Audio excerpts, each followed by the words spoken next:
Bidadari, chapter 132, Rasa Terbakar. Kakek serius kan?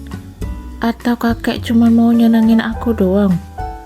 Masa kakekmu ini pura-pura? Jadi kakek serius mau nolongin aku? Senang bukan kepalang Aida ketika mendengar ini. Bahkan dia kini menghapus air matanya dan tersenyum bahagia. Dia gak akan tahu kalau aku nangis gara-gara ini. Aku akan bilang kalau aku kangen sama adikku. Ya, kalau dia ngelihat di CCTV, dia gak akan dengar kan apa yang aku katakan. Bisik hati Aida yang memang tidak bisa menutupi kebahagiaannya dengan campur aduk perasaannya.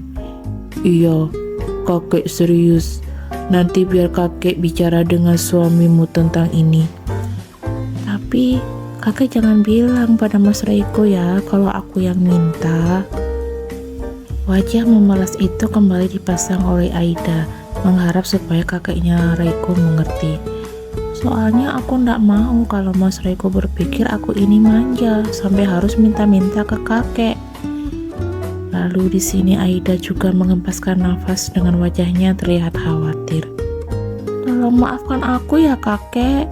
Kalau aku ndak sopan sampai ikut campur urusan Mas Reiko dan telepon kakek. Habis aku bingung gimana lagi. Aku harus minta tolong ke orang lain. Aku sendiri ndak punya modal. Dan nanti kalau misalkan Mas Reiko kepikiran modal terus, kecapean, Mas Reiko sakit, aku gimana? Di sini mata Aida berkaca-kaca sebelum Adi Wijaya sempat bicara. Aku trauma sekali mengurus orang sakit kakek. Karena semua yang aku urus, baik Mbak Aisyah maupun ayahku, semuanya meninggal. Wes, jangan bicara sembarangan. Kamu ini gampang banget ngomong meninggal. Mati sama seperti Pak Demu Waluyo. Tak tahan Adi Wijaya, makanya dia langsung memotong ucapan Aida. Meski tadi sebetulnya dia sedang tersenyum menatap gadis itu, tapi tentu saja mendengar nama Pak D-nya disebut, Aida jadi ingat tertawa lagi. Yowes, gak usah kamu pikirin dok. Itu urusanku. Yang penting kamu sehat yo. Nanti tak bantu suamimu. Jadi ndak harus sibuk-sibuk lagi dan cari-cari modal kemana-mana. Terima kasih kakek. Aku benar-benar nggak tahu harus bilang kayak gimana lagi buat bilang terima kasih ke kakek. Wes, rausa nangis. Nanti Sami malah tahu kalau kamu nangis begitu. Di rumah itu banyak CCTV-nya kon. Tentu saja Aida mengangguk ketika mendengar ini. Nanti aku bilang saja aku diganggu sama Lingga kalau misalkan Mas Riko tanya kenapa aku nangis. Pinter kamu dok. Ada senyum dari Adi Wijaya ketika dia mengutarakan itu. Ya sudah, aku tutup dulu teleponnya ya dok. Coba nanti aku cari cara sama Lesmana bagaimana cara bicara dengan Reiko supaya kamu tidak ketahuan. Aida pun mengangguk, makin lega mendengar itu. Baiklah kakek, dan kakek jaga kesehatan ya. Aida juga masih mau ketemu kakek dan lihat kakek hidup panjang, sama juga sama Pak D Lesmana. Iya nduk, kamu juga ya, sehat-sehat di sana. Nanti kakek telepon lagi. Assalamualaikum. Waalaikumsalam. Astagfirullah ya Rob. Maafkan aku karena aku sudah membuat kakek Adi Wijaya jadi kepikiran masalah ini. Jauh di dalam hati Aida, dirinya benar-benar merasa sangat tak enak. Dia bukan orang yang biasa mengemis dan meminta pada orang lain. Tapi sekarang lihatlah, aku benar-benar menjatuhkan harga diriku untuk meminta pada kakek. Tak tahu dia bagaimana harus bicara lagi tentang hatinya. Aku juga tidak tahu kenapa aku ingin melakukan ini. Apa karena memang rasa tak enakku dan rasa terima kasihku padanya? Aida tak paham, tapi memang tangannya kini sedang bergerak-gerak seperti menghubungi seseorang. Mbok, tadi aku angkat teleponnya kenapa dimatiin? Sampai pesan itu masuk ke handphonenya karena memang tadi sempat diangkat, tapi Aida tak bicara, justru memencet tombol merah. Maaf Lingga, tadi mbak kepencet. Sebenarnya nggak mau nelpon kamu. Lagian bisa-bisanya kamu angkat telepon. Ini kan waktunya di sekolah. Kamu udah sekolah? Kalau dia ngecek teleponku kan ada bukti kalau aku nelpon Lingga. Bisik hati Aida yang memang sudah merencanakan ini. Dia juga menghapus teleponnya kepada Adi Wijaya untuk menghilangkan jejak. Aku tadi telepon tidak menggunakan internet di apartemen ini. Aku pakai pulsaku sendiri.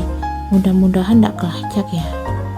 Sudah dibilang kan kalau Aida itu pintar.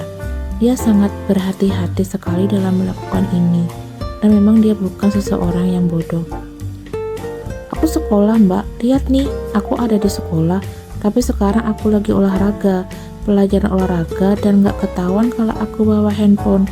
Lagian aku masih nunggu teman-temanku tuh dites satu-satu. Lingga mengirimkan sebuah foto dan alasan kenapa dirinya memang bisa dihubungi. Lagi-lagi ini buat Aida pun senyum-senyum. Ya sudah, sekolah yang benar. Sebentar lagi ujian, kamu harus belajar, harus menjadi orang yang sukses.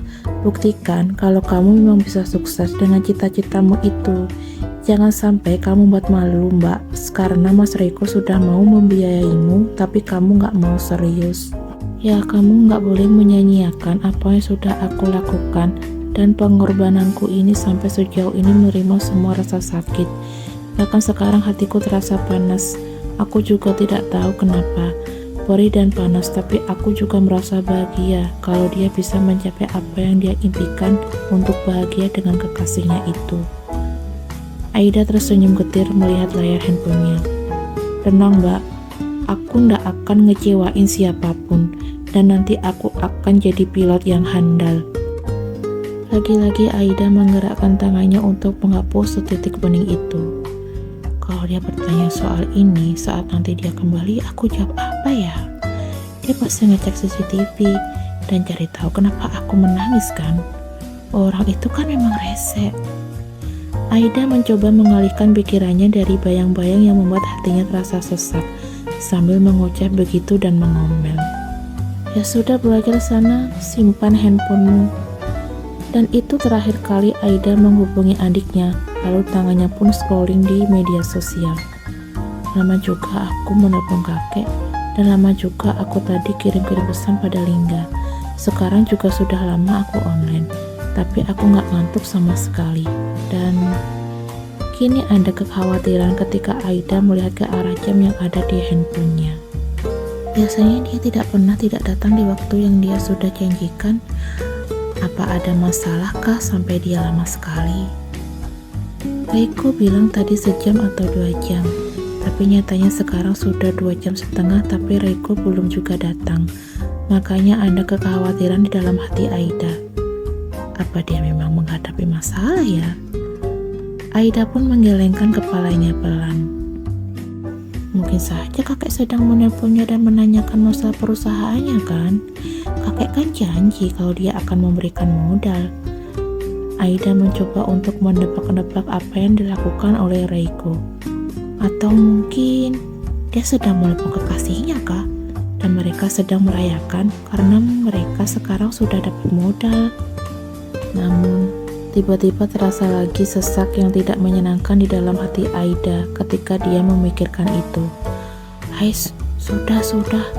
Aku tak boleh simpan penyakit hati sama orang lain. Biarkan saja kalau dia melakukan itu. Toh, itu bukan urusanku. Dan aku yang penting sudah membayar hutangku dan sudah membantunya sama seperti dia membantuku beberapa hari ini. Aida kembali mencoba berpikir positif. Dia kembali menggulit tangannya di handphonenya. Tapi sayangnya 3 jam berlalu. Reiko tetap belum datang. Sebenarnya apa yang sedang dia lakukan di dalam ruang kerjanya?